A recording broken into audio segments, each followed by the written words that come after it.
Welcome back, and we're back in the Lee Gardens Plaza area of Hat Yai. I didn't plan on coming here. Today I wanted to look at another area of Hat Yai, but I had a query as to whether the Regency Hotel is open. I'm not sure, so I'm going to find out. And while I'm here, I'll take a look at the other hotels in this area to see whether they're open or not. This area is still definitely quiet. There are 4 branches of McDonald's in Hat Yai. The other 3 have been doing business as usual. This one has been closed for a couple of years. They closed the central department store some time ago and put up signs, prong chom mai, like they're renovating for a new appearance, and there's no sign of any work being done inside, and it's just exactly the same. So I don't know when this is going to reopen, or even if it's going to reopen, and when it reopens I don't know what it will be. Very few tourists around. I just had a quick chat with 2 Malaysians who are here for 4 days. It's Thursday, so I expect it to be quiet, but you know, under normal circumstances I would expect to see a few Malaysian and Singaporean tourists around. I just had a quick chat with the security guard outside Lee Gardens Plaza, and she tells me that the Lee Gardens Plaza Hotel is open. This is the Grand Plaza Hotel where I stayed on my early visits to Hat Yai. And previously when I came to this area, this hotel was closed. It's open now. The receptionist just told me it's been open since May. It's one of these special SHA Plus hotels, and the room rate is 800 baht a night. Once again, there are quite a few tuk-tuks waiting around this area, and although they haven't got any customers at the moment, it just tells me that there's an air of expectancy that there will be tourists arriving soon. Let's hope so. This is the Centaura Hotel, one of Hat Yai's better hotels, and when I came here previously there were chains in front of the doors. So obviously it was closed. Now there's not. The doors are opened, so I assume the hotel is open. This is the lobby in the Centaura, which is quite pleasant. Just had a chat with the receptionist. She tells me it's been open since the beginning of February, and the room rate at the moment, it's the walk-in rate, is 2,500 baht. And you may be able to get a better deal online or by going through their website. And there's a few restaurants here. So this one over here is a Japanese buffet, but that's still closed. The only one that's open is the Sunny Ha restaurant up here. And previously they had a buffet, which was quite good actually. It's one of the better buffets in Hat Yai. But at the moment there aren't enough guests to justify opening the buffet, so it's just food to order. But the Centaura is open.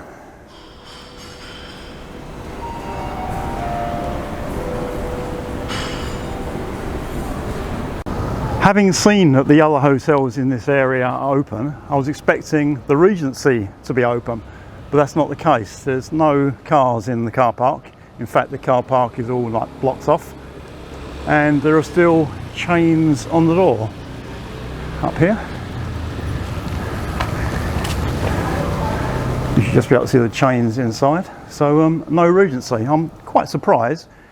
When this was like the very centre of Hat Yai's tourist industry, before Central Festival opened, I always referred to this area as sort of Hat Yai's golden triangle: Lee Gardens Plaza, the Centaura and the Regency, sort of the 3 main tourist hotels. So I am quite surprised that this one hasn't opened yet. I'm going to head to another part of Hat Yai. As I walk back to the car, I'll just give you a few updates that I've heard. And I had a query about the floating market, whether it was open or not. I wasn't sure. It's been really difficult to find out. I telephoned Klong Hair Municipality, and they just won't answer their phone. This morning I called the Tourist Authority of Thailand and spoke to a woman in Bangkok. She said, oh yeah, it's open. And that was based on looking at the Floating Market's Facebook page. And I wasn't convinced with her answer. So I called the Hat Yai Tourist Authority office, They didn't know either, but they gave me a number for the floating market. So I called the floating market directly, and it's not open yet, but it may be in July, but at the moment it's still not open. Regarding the regulations to get into Thailand, it's all rumour at the moment, and no one knows basically. So there's rumours that the Thailand pass might be dropped, but they're not sure if that happens whether they're going to carry on with requiring tourists to have health insurance. I've also heard that the temperature scanners that exist in the doorway of almost every establishment in Thailand may be going soon. But again, that's just a rumour. And it's the same with the outdoor mask mandate. That may disappear, but at the moment, no one seems to know about anything. There's a taxi stand just outside Odeon Shopping Mall near Lee Gardens. The taxis have got taxi meter on the top. The little stand here has got taxi meter, but they're not meter taxis. They're all fixed prices. And I just asked the guy how much it was to go to Danok on the Thai-Malaysian border, and he told me 800 baht. Now, from my previous video, you'll know that there's a minivan that goes from the bus station for 60 baht. And it's entirely up to you, of course, but there's no way that I personally would pay 800 baht for a taxi when I can get a minivan for 60 baht. Just up here there's a restaurant where lots of Malaysian and Singaporean tourists seem to like to go when they visit Hat Yai. I guess the Malaysian food there is good.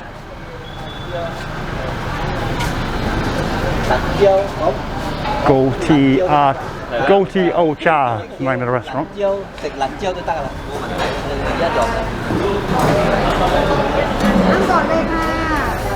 กินแล้วครับ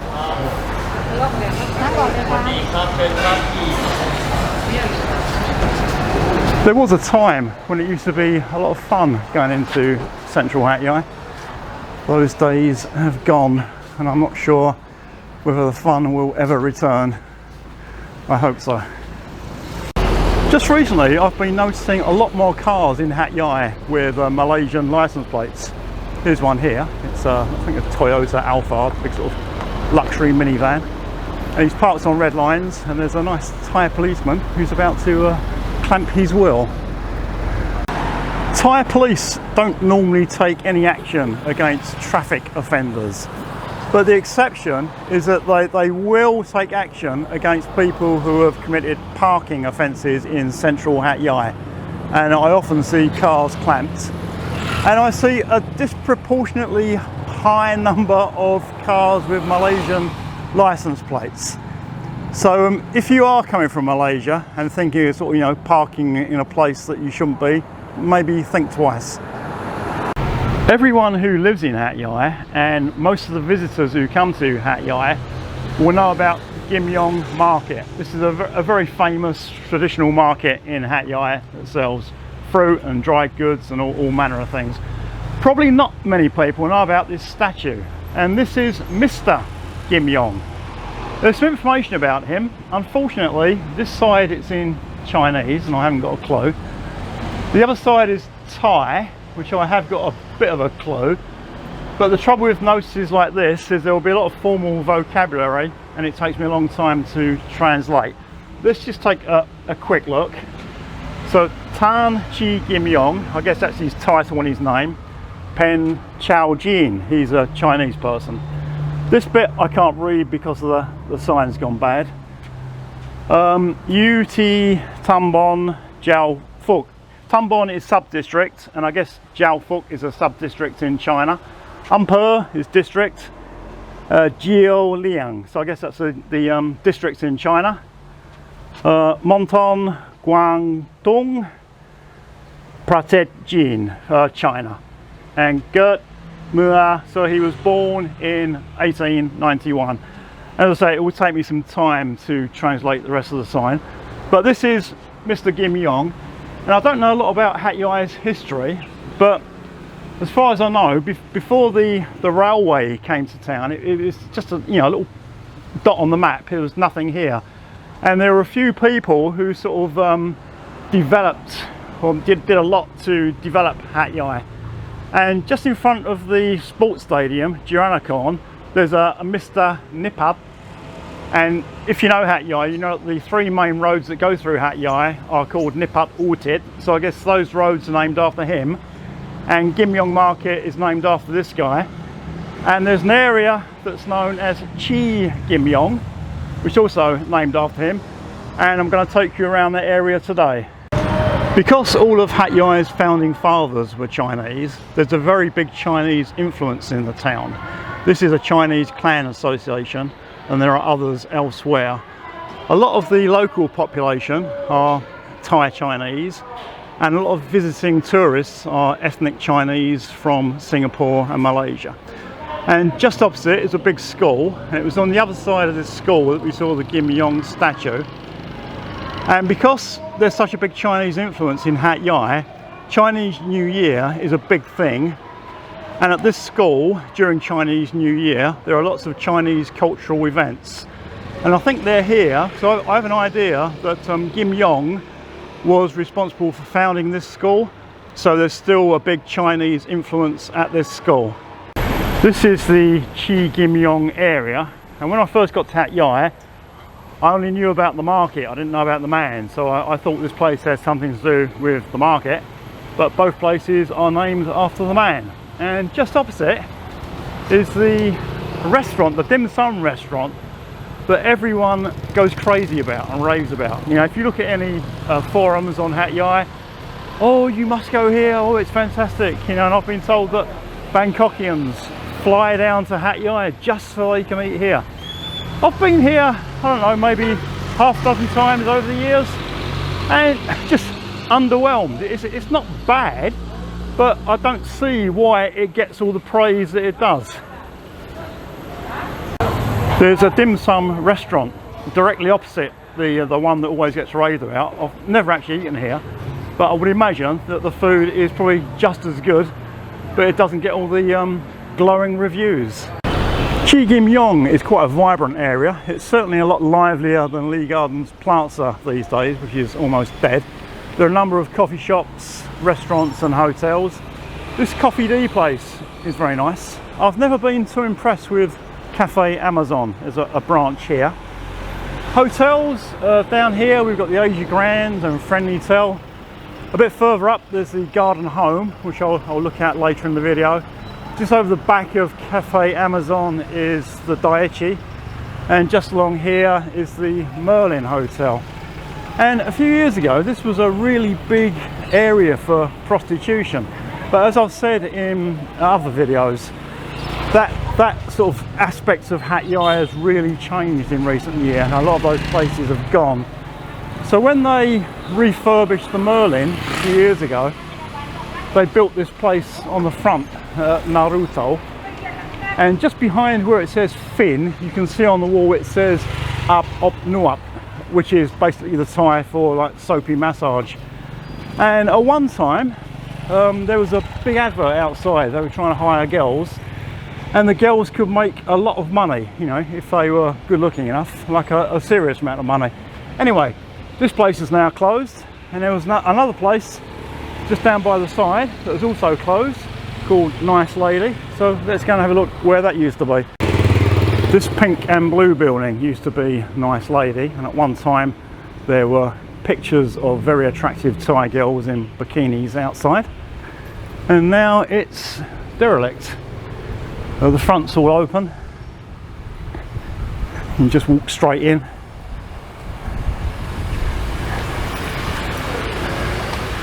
Yeah, this used to be one of Hat Yai's soapy massage places. It's now no more, the same as all the other places. In between the Merlin and Daechi hotels there are a couple of small sois, and there used to be quite a few karaoke shops, but you didn't go there for singing. They were just like fronts for small brothels, and there'd be girls sitting outside. And for the last couple of years, whenever I've walked past, the shops have been closed, there've been no girls outside, and that's what I was going to tell you in this video, that, you know, it's all gone now. But today, when I walked past for the first time in a couple of years, there were about half a dozen girls outside. So they started talking to me, I chatted with them, and they offered their services. I obviously I can't go up there now with a camera. That would just be too, you know, sort of out of order. The prices range from 2,500 to 5,000 depending on the girl. The most expensive one was only 18. The cheaper ones were sort of older and less attractive. And it's unlike some places in Thailand, when you rent a girl in Hat Yai, you get her for 24 hours. And when I first came to Hat Yai in 2002, I was offered girls then, and the going rate then for 24 hours was about 1,200 baht. Now it's 2,500 to 5,000. Regarding the local sex industry, I know about it because I'm inquisitive. I talk to people and I ask questions. I'm sort of kind of interested with what goes on, but I don't use it myself. You don't have to use something to know about it. I mentioned something in a previous video and then got accused by some smart-ass American living in Thailand that I was a sex monger. But it's absolutely not the case. You know, just because I know about something doesn't mean that I use it. And regarding the sex industry in general, I take a fairly neutral stance. There's always going to be supply, there's always going to be demand, and you can't do much about it. And I haven't seen any evidence of the girls being exploited. There is.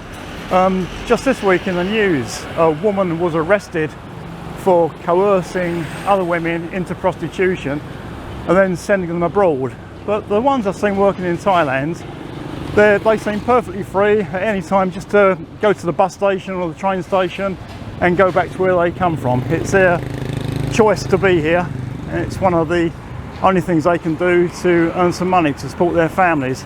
It's very sad that in Thailand there aren't more opportunities for ordinary people, but that's just the way that society is structured in Thailand. This is the Garden Home Hotel in Chee Gim Yong, which I've always thought is a very attractive hotel. They've got rooms at the moment for 800 baht a night. Inside there's a restaurant, there's a massage shop on the second floor that opens at 4 o'clock in the afternoon. And there's also a place called Kiss Lounge, which is a bar that opens in the evening. And it's always been famous for the freelancer girls that work there. You know, back in the days when you could hire a girl in Hat Yai for like 2,000 baht outside, the girls here were about 4,000 or 5,000, but they were seriously attractive girls, very, very attractive, and I guess that's still the same. What I've been saying about the Hat Yai sort of commercial sex industry, it will never go away. There will always be supply and there will always be demand, so it will always be there.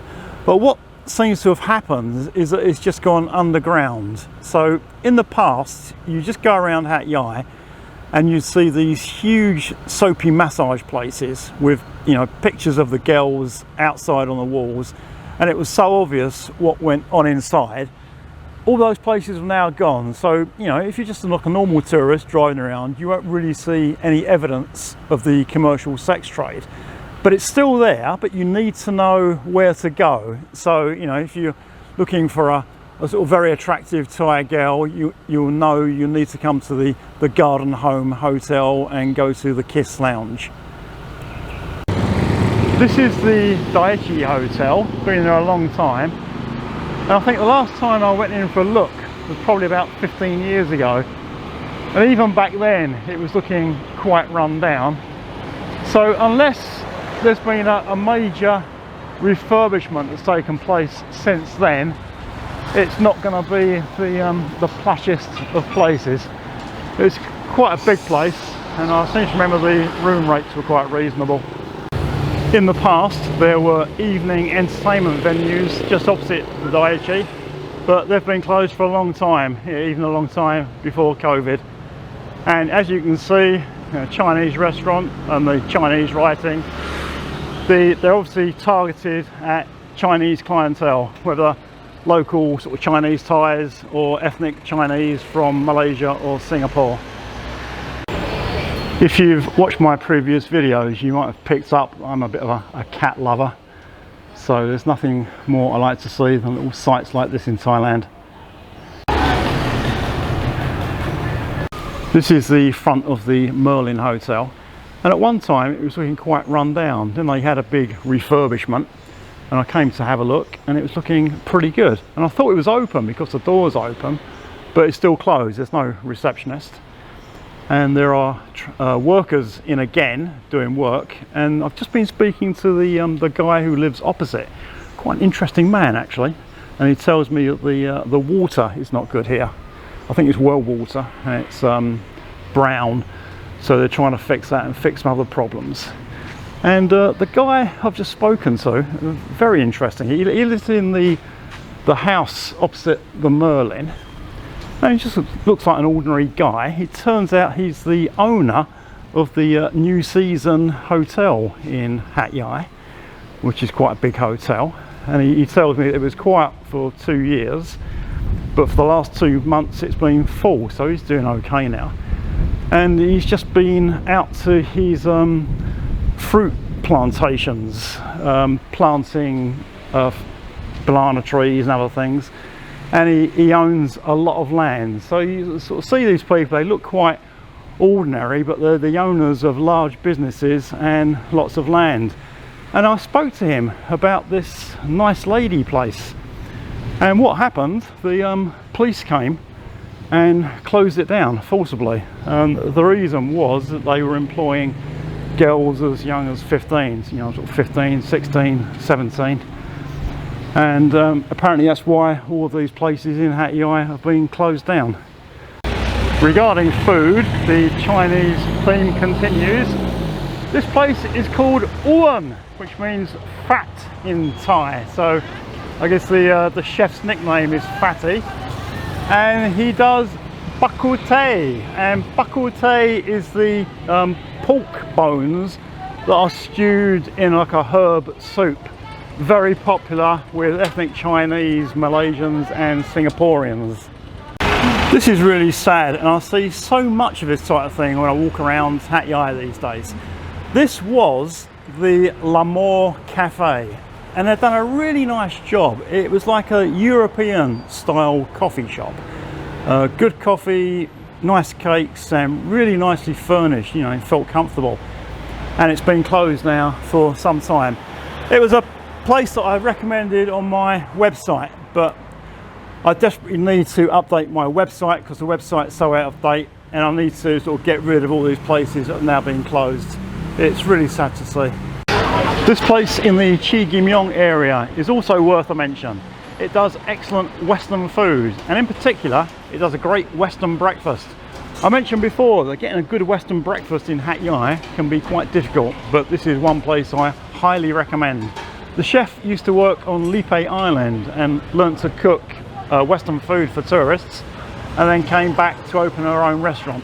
So if you want a full English breakfast or eggs benedict or something like that, this is a place that I highly recommend. This is another one of the Chinese clan associations I mentioned earlier. There are quite a few in Hat Yai. I've just had lunch at the chef restaurant, which once again was very good. And I've just had a foot massage at this place. This is Bangkok Massage. This is my 20th year in Hat Yai, and over the years I've had hundreds, probably thousands of massages. And in the UK I could never afford to go for regular massages, but in Thailand it's a luxury that's fairly easily affordable. And the service can be quite variable. I've had good service and bad service in places. And the service here is pretty good and pretty consistent. The owner comes from Sakon Nakhon in Isan, and most of the massage girls come from Sakon Nakhon or other parts of Isan. She runs quite a tight ship and keeps the girls in line, and the service is normally very good, so I tend to come here rather than go to other places. You can't help but notice the Chinese influence in Hat Yai. It's everywhere. And there are some huge Chinese temples, but there are also some small ones like this one, and there are others like this and even smaller. They're just sandwiched in between two buildings. This is a larger Chinese temple, but not one of the largest. You can see that the style is very different to Thai temples. The sign up here is for a pharmacy. Kaya sell medicine. Ran ya chum chum so it's a community medicine shop, and on the bottom line it says Chee Gim Yong, which is where we are at the moment. So I hope you've enjoyed this little tour around the Chee Gim Yong area of Hat Yai. Thank you for watching, liking, subscribing. And I don't normally ask people to subscribe, but at the moment I'm putting quite a lot of hours into making these videos and I'm not getting anything back for it. And if you subscribe, it will really help me out. If you have any comments, questions, requests or other feedback, please leave them below and there will be more videos soon.